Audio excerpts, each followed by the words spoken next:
Hello, Manny Cockaflopoulos here again with live tip number 20. I'll give you a sec. Take it in. My gear currently at DEFCON 3. I need about 10 days for this thing to grow into its shape, at which point it'll be DEFCON 4, the China syndrome. Step back, I'm strutting like John Travolta at the end of fucking Staying Alive there. But instead of New York, it'll be Sydney Road. My barber is an Italo fucking sick hipster. They're proper off the boat Italo with a lot of fucking attitude, a lot of his own magia, and I give him props. He's now officially my regular barber. He's cut my hair a few times. He knows the inner goings on. He knows the personality of my Mali, and I give him credit. Our first encounter was a bit testy. We got into it a little bit because he started telling me that Ronaldo was a better player than Messi. What am I like?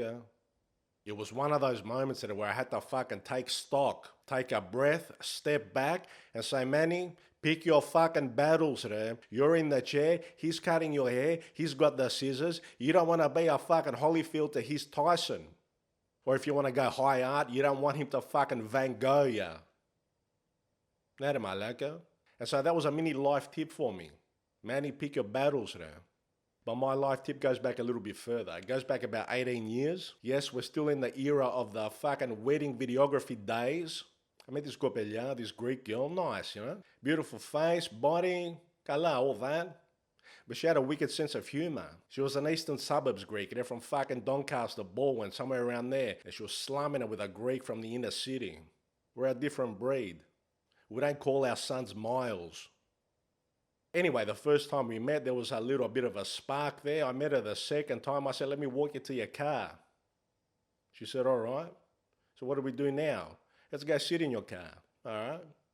One thing led to another. The car was idling for about 45 minutes. Caught up on the phone the next day and we're like, what the fuck was that today? And she's like, I don't know. I went fucking out there. We're feeling it. Caught up again the second time. The vibe was still there. Third date, same thing. She drove to my place. I said, we'll take my car from there. Fair enough. She arrives, looking stunning as always. I'm looking very similar to what I look now, actually. I can't help that, So we get in my metallic green VL with a Nissan Skyline motor. This thing's the fucking hammer there. Getting ready for the night out, go to start the car, won't start. Try again, it won't start. I'm like, fucking hell, what's going on here? This is not good. It's not looking fucking good. Try a third time. It's not happening. You can see me getting worked up now thinking about it. I'm getting fucking sense memory there. That's what the fucking actors call it, I'm recalling this event. And here's another little mini Greekism for you guys. I try a fourth time, dicks. Dicks means nothing, dicks. Noughts, nothing. I'm starting to flip out a little bit, because in my mid to late 20s, I had a little bit more of my father's rage in me. So I'm trying to keep it cool, but she could sense the darkness had descended into the car.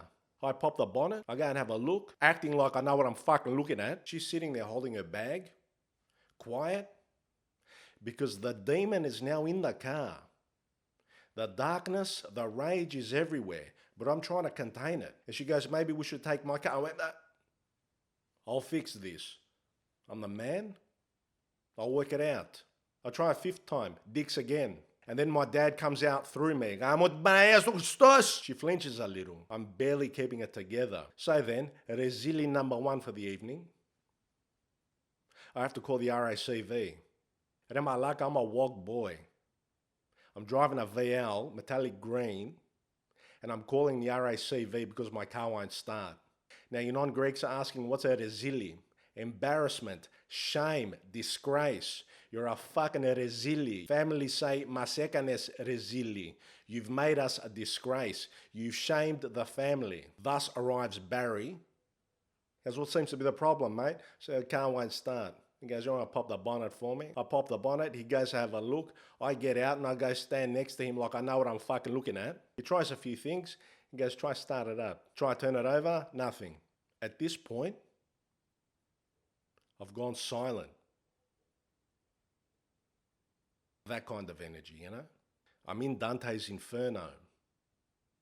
The level of resili that I'm feeling at this stage, with this beautiful, classy, eastern suburbs Greek woman sitting in the passenger seat next to me, no good, mate. He tries something else under the bonnet. He goes, try it again. I try it again, nothing. She speaks up again and says, listen, maybe we should just... And I'm like, no, it's fine. He tries one last time. Nothing.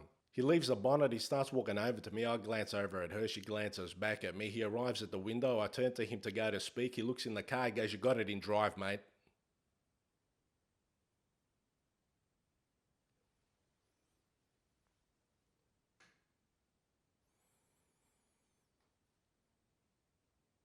What does a young man do in that scenario? I had to sit in the driver's seat and fucking cop it there while Barry from the fucking RACV walks over and fucking cuts off my nuts. Remalaka, you could have just fucking got me out of the car, walked me over to the bonnet, and then just fucking had a bit of a whisper to me and told me what was up. I could have made up something else, Remalaka, fucking help me out there, but no. Megamishe. The date continued, but it was tainted.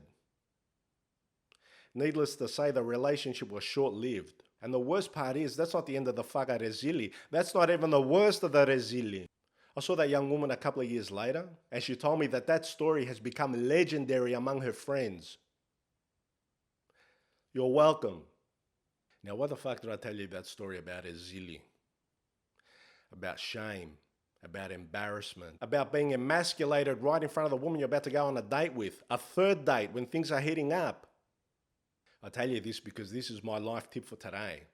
If you can't own up to your resilia and tell them with magyar, then you won't be able to handle your own magyar.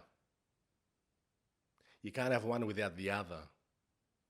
I remember in year 10 I got decked in front of the whole class, tracksuit, jocks, everything, all the way down. You know what I did? I just stood there. I went, what?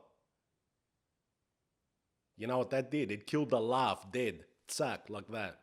Stopped it in its tracks because I flipped it.